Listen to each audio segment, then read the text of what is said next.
There's only one way to shrink the size and cost of big government, and that is by eliminating agencies that are not needed and are getting in the way of a solution. Now, we don't need an energy department to solve our basic energy problem. As long as we let the forces of the marketplace work without undue interference, the ingenuity of consumers, business, producers, and inventors will do that for us. Similarly, education is the principal responsibility of local school systems, teachers, parents, citizen boards, and state governments. By eliminating the Department of Education less than 2 years after it was created, we can not only reduce the budget, but ensure that local needs and preferences, rather than the wishes of Washington, determine the education of our children.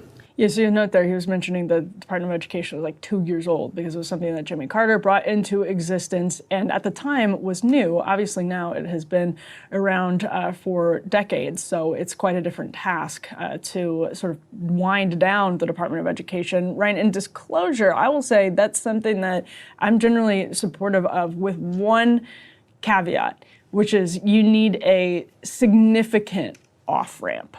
So if you have this idea about sending education back to the states, I mean, Trump is absolutely right about the disconnect between the amount of money we spend on students and the outcomes. It is shameful and pathetic that this is what it looks like. This is how much money we spend, and these are the outcomes that we get per student.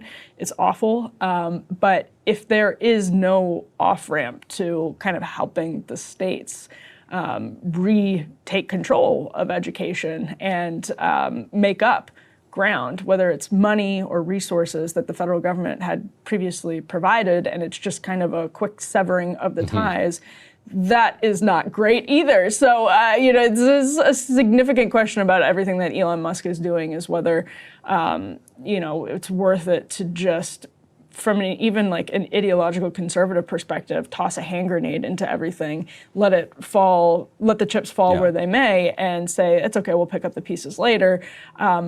Probably not.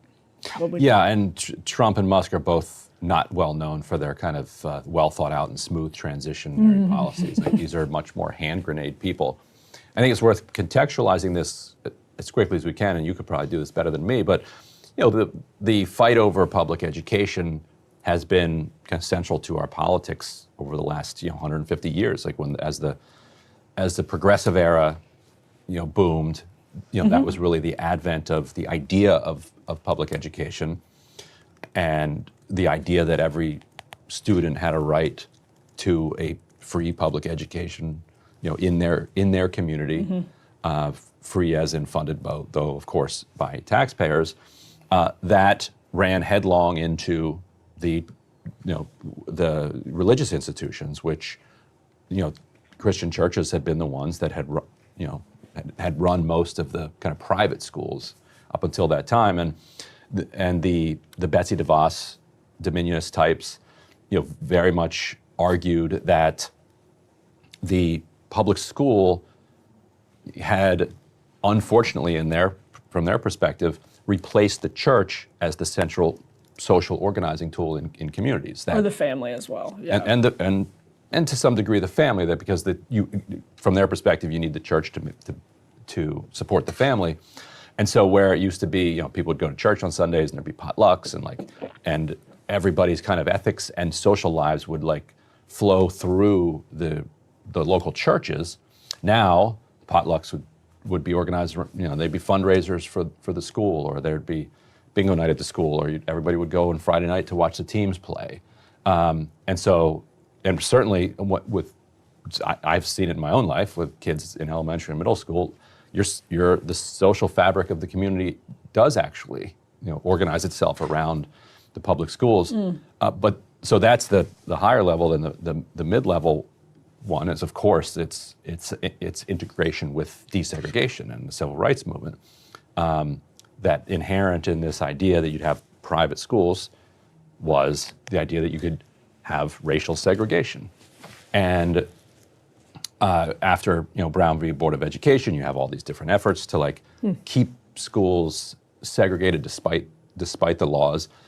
Fights that are still going on during the Carter years.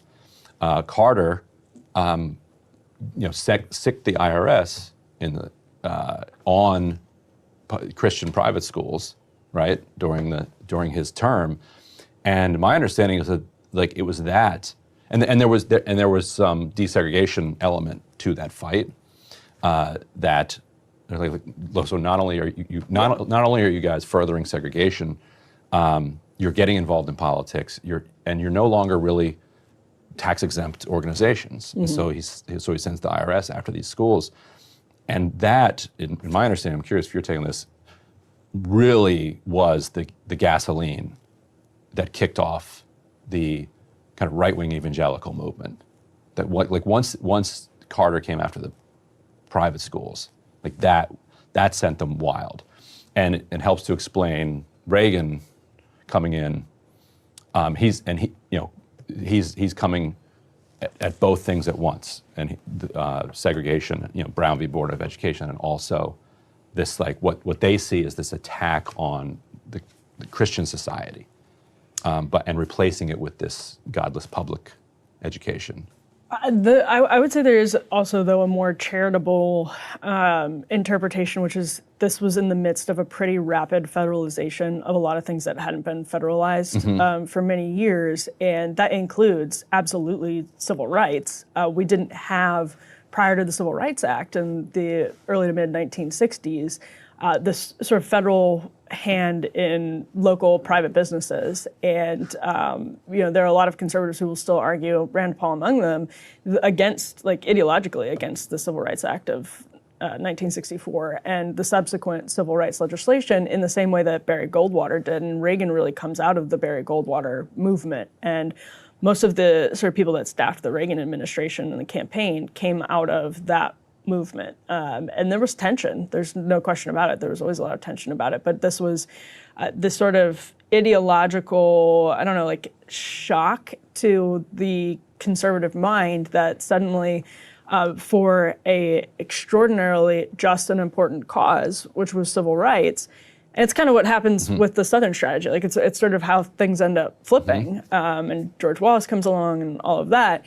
You have conservatives, some reacting by saying this is going to put us in trouble down the road. This civil rights administration that's rapidly being federalized from the Department of Education was one of the focal points for conservatives by saying, now you have the federal government with sort of its hands in every local school district, and that sounds great on paper, and it will backfire immensely eventually. And a lot of conservatives have looked at the last 5-10 years in education and said this is kind of what everyone had always been talking about. Christopher Caldwell wrote a book called The Age of Entitlements back in, I think it came out in 2016, saying it's kind of making a Goldwater is right argument all along. But no, I think that's the tension was between the conservative ideologues who, from a charitable perspective, just had this very deep revulsion to the idea of the federal government within a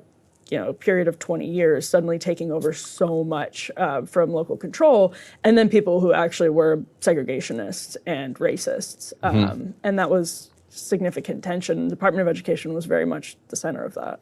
And so the reason Reagan failed is that you need Congress to get rid of the Department of Education because the Education Department is congressionally authorized and appropriated by Congress. So there are rules. This is not Vietnam. And so Trump, the reporting is that Trump's executive order is going to move elements of the Education Department that are not legally required to be under it elsewhere. And then, and as we talked about in the last block, he's going to push the Impoundment Control Act powers as far as he can, and perhaps just defund different programs, which according to the current law would be illegal. Whether the courts let him get away with it is a different question. And if Elon Musk's hackers can hide that you're even doing it, then who knows? Now, there are also significant laws on the books that people will notice if he's breaking them. So I think there are roughly, one of them is called IDEA, Individuals with Disabilities in Education Act. This and a lot of viewers are probably familiar with it because they interact with it. It is the federal law that says that public schools are required to teach